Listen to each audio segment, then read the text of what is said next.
algo leptina, o sea, se están estudiando algunas de estas sustancias que pueden en un momento dado favorecer la prevención de obesidad.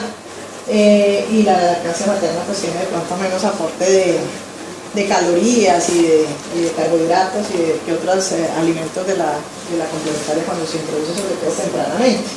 Algunos medicamentos que ya habíamos visto que pueden producir, entonces se interroga también en la historia personal si está recibiendo alguno de estos medicamentos. Siguiente.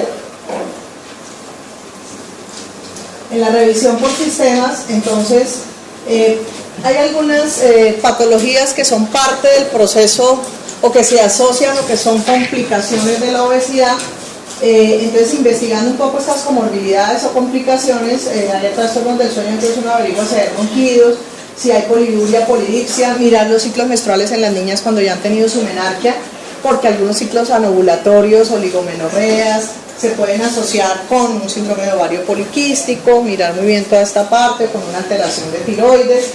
La presencia de hirsutismo también nos haría sospechar de pronto un estado de hiperandrogenismo que generalmente se asocia con síndrome de ovario poliquístico, y saben que esto tiene una relación importante con la resistencia a insulina y los componentes del síndrome metabólico. Siguiente, la historia psicosocial. Ahí la podemos ahorita, pues que yo hace poco les di una clase donde les hablé del HED, ¿se acuerdan? En el curso de inducción. Entonces, como que, sobre todo en los adolescentes, ¿no? Y en los niños más pequeños, mirar un poco también el entorno familiar, escolar. Estos niños, inclusive no en la adolescencia, desde más temprano, pueden ser víctimas de matoneo, de burlas, pueden tener bajo autoestima, aislamiento social, depresión, bueno, una cantidad de complicaciones psicológicas que ya nombraremos, que son inherentes pues a la obesidad. Entonces, por eso lo debemos investigar también en la historia psicosocial.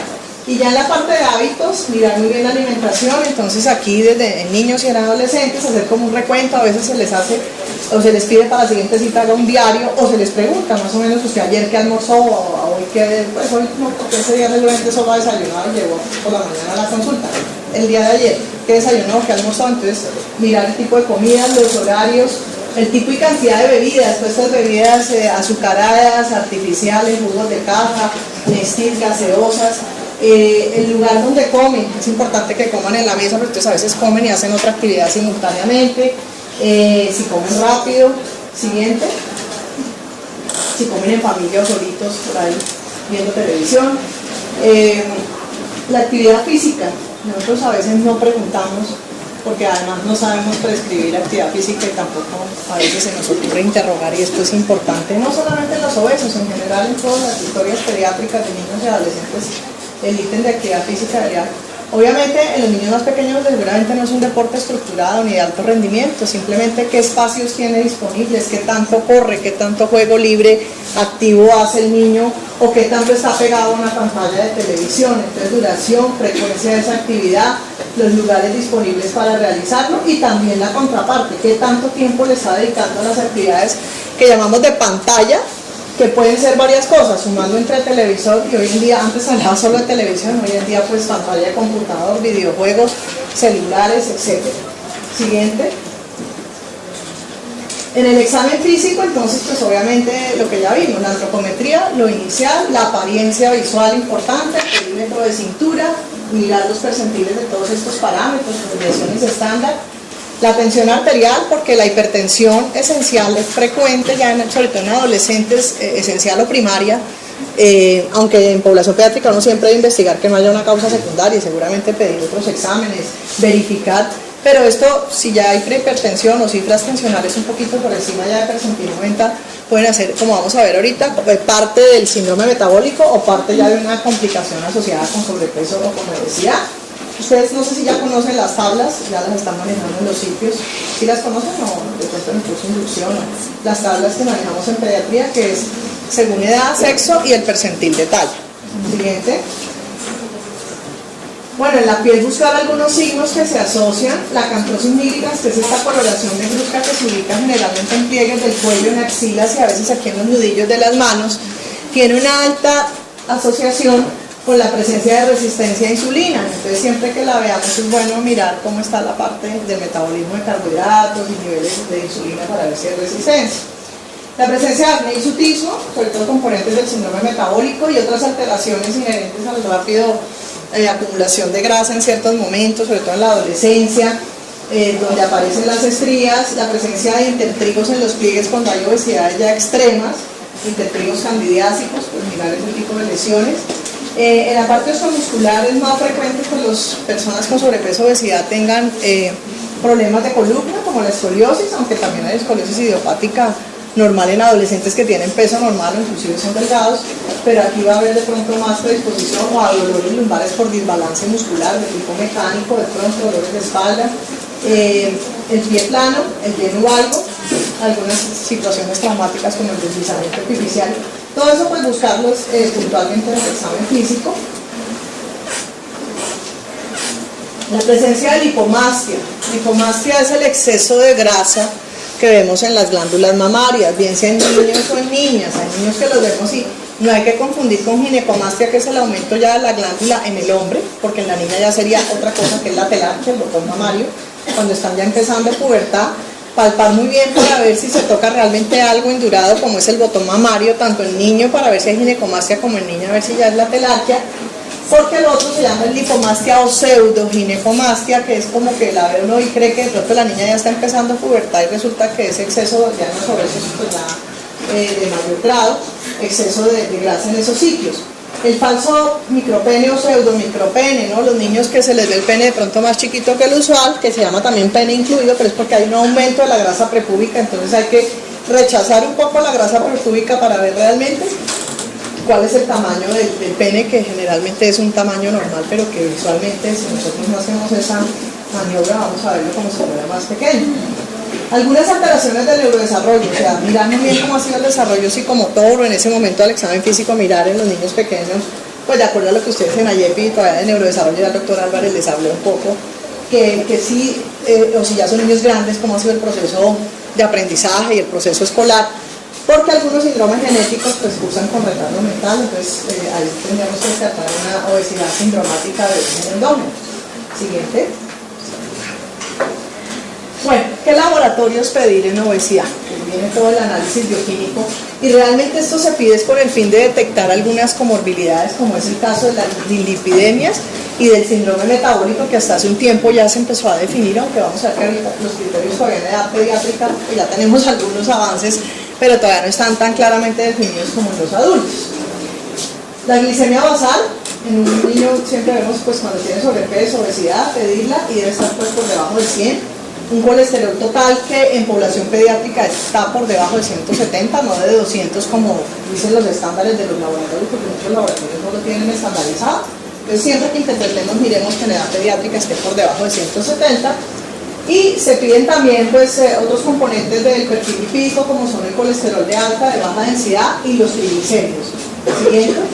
Y aquí tenemos ¿cuándo se recomienda pues para el tema de dislipidemias? No me voy a tener a hablar de dislipidemias, digamos que eso es motivo de otra clase, pero pues con mucho gusto los que quieran les puedo dar pues algunos artículos recientes de dislipidemia en niños, donde ya habla más puntualmente del manejo de cada una de esas dislipidemias, cuándo con medicamentos, cuándo con medidas de dieta, qué tipo de dislipidemias hay, pero en general, con fines prácticos en la atención primaria, la recomendación de la Academia Americana de Pediatría, una de las últimas recomendaciones puntualmente de la Academia Americana de Pediatría, es que en niños por encima de los 2 años, por debajo realmente no están estandarizados cuáles son los niveles de lípidos, entonces no los podemos medir porque no sabemos ni siquiera, no se ha estandarizado cuáles son los valores normales.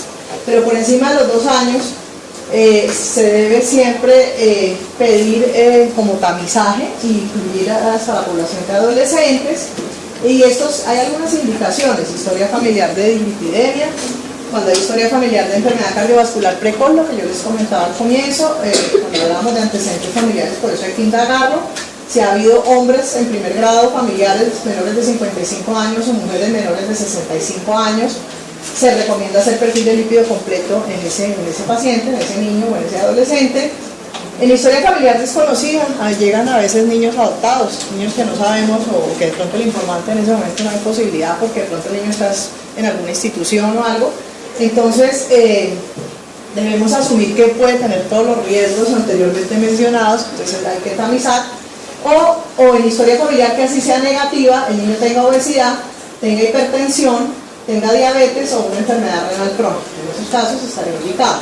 Y ya en los adolescentes que además de eso sean consumidores de alcohol o tabaco, pues ya tienen un riesgo y se debería hacer un tamizaje. Últimamente hay otras propuestas de como se ha vuelto tan grave el problema de obesidad, tan epidémico, y ha aumentado también la prevalencia de lipidemia, se habla de tamizaje universal.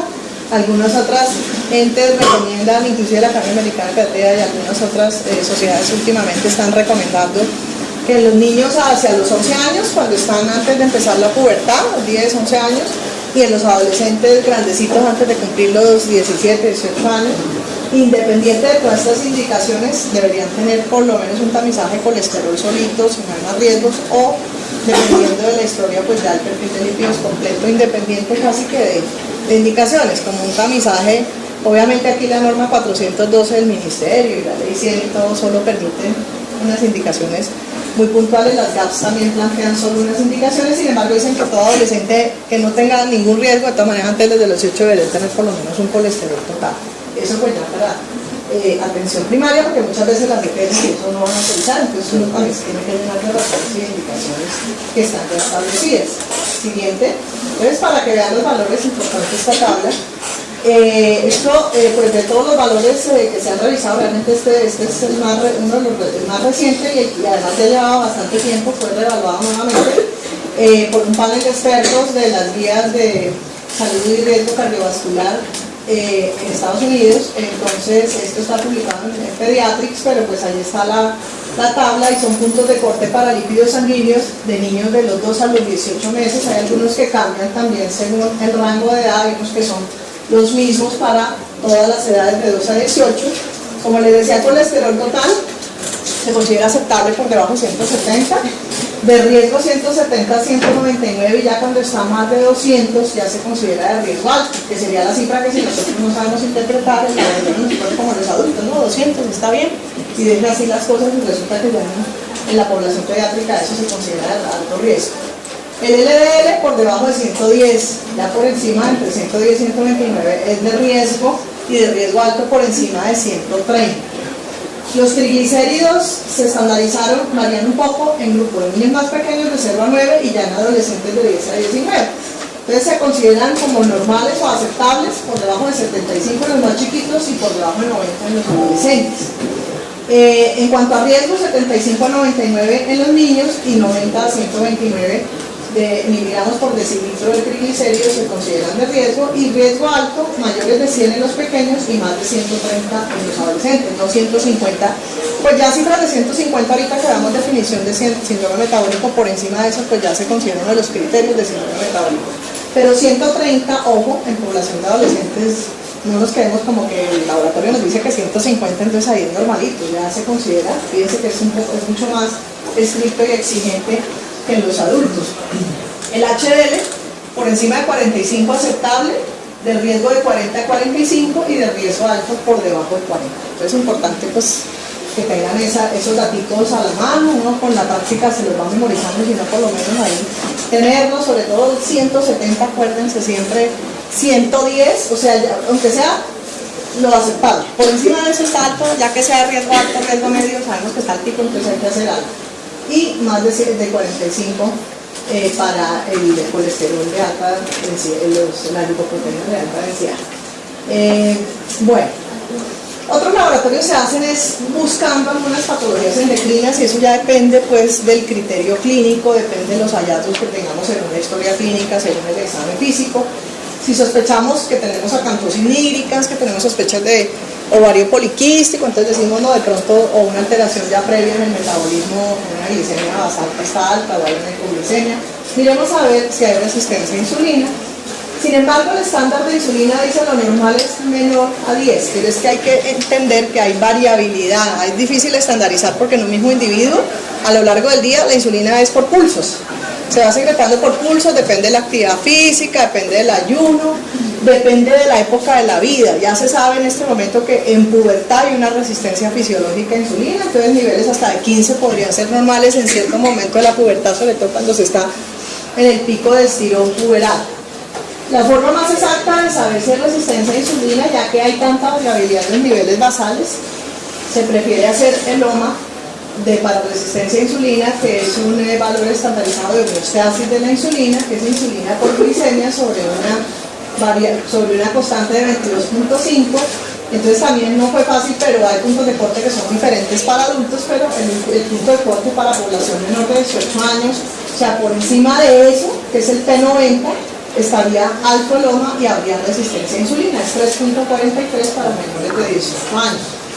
Otras hormonas no se piden siempre, pero si tenemos un niño con talla baja, con algunas otras alteraciones que nos hagan sospechar un problema endocrino, pediremos niveles de todo lo que es el perfil tiroideo y la hormona del crecimiento que se pide, realmente lo que uno pide de pronto es somatomedina C, que es el que lo determinan ya en todos los laboratorios, pues no en laboratorios de técnico y eso, pero sí en laboratorios ya de un nivel como en la clínica, un nivel ya de tercer nivel. Es la somatomedina C, que es el intermediario que ustedes saben que se produce en el hígado y que se estandariza porque hay pruebas dinámicas también. Antes se hacía el test de ejercicio, realmente tienen muchos falsos negativos. De pronto un test de clonidina, pues eso ya lo pides el endocrinólogo, realmente en esos casos, si nosotros sospechamos algo, es mejor que remitir al especialista.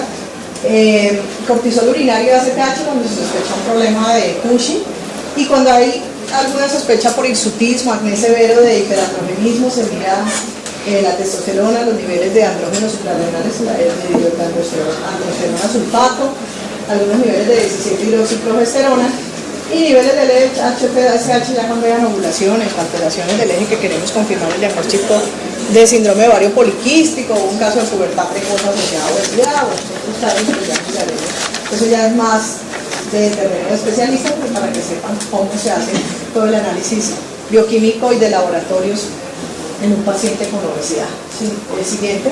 Otros estudios que son opcionales, no todos los hacemos dependiendo pues también del interrogatorio y de la patología, son estudios de sueño, cuando estamos sospechando un trastorno de apnea obstructiva, que es una de las complicaciones de obesidad, sobre todo obesidades severas, el electrocardiograma, el ecocardiograma, cuando pues sospechamos algo cardiovascular o algunos ecos específicos para medir, que miden el calibre de la media de las arterias, a ver qué tanta arteriosclerosis hay en algunas obesidades severas y con hiperlipidemias severas.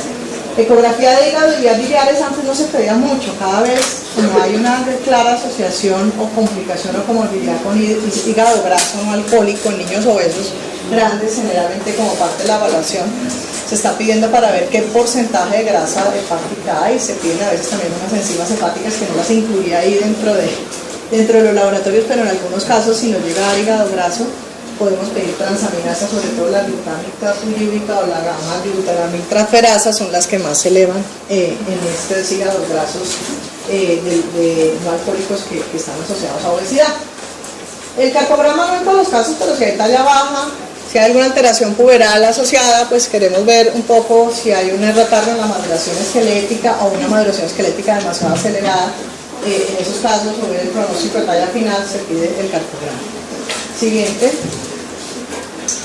Eso es un dibujito, pero vamos a, o sea, simplemente saber que la obesidad no es solamente el hecho de tener un aumento de grasa corporal, sino que tenemos una cantidad de alteraciones, comorbilidades y complicaciones de la obesidad, no solo físicas, sino también algunas que son psicosociales. Siguiente. Y ahí vamos a hablar de algunas de estas.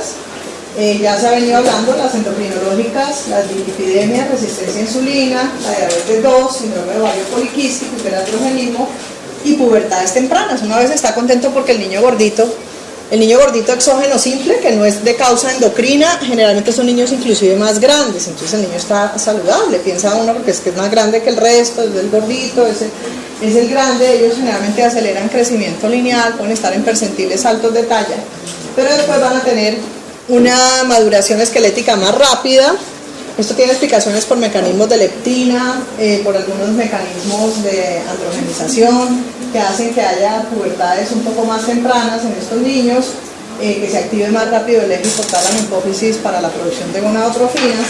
Entonces son niños maduradores tempranos, no todos, pero a la mayoría, algunos sí tienen esa tendencia, van a tener pubertades más tempranas, por lo tanto su talla final no va a ser tan alta como venía, sino que se va a disminuir. Siguiente.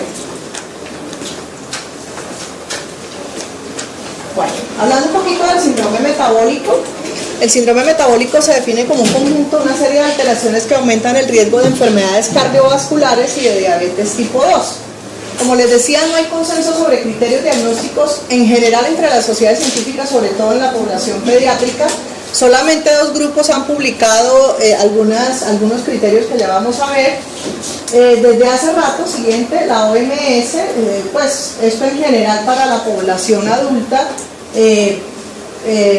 Nestis, gaseosas, el lugar donde comen, es importante que coman en la mesa, pero entonces a veces comen y hacen otra actividad simultáneamente, si comen rápido, siguiente, si comen en familia o solitos por ahí viendo televisión, la actividad física, nosotros a veces no preguntamos porque además no sabemos prescribir actividad física y tampoco a veces se nos ocurre interrogar, y esto es importante no solamente en los obesos, en general en todas las historias pediátricas de niños y adolescentes. El IPE se asocia con síndrome de ovario poliquístico y saben que eso tiene una relación importante con la resistencia a insulina y los componentes del síndrome metabólico. Siguiente, la historia psicosocial. Ahí la podemos ahorita, pues que yo hace poco les di una clase donde les hablé del HED, ¿se acuerdan? En el curso de inducción.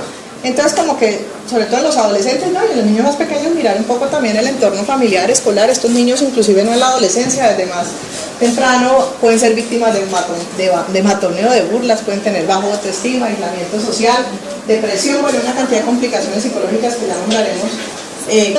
Patologías que son parte del proceso o que se asocian o que son complicaciones de la obesidad.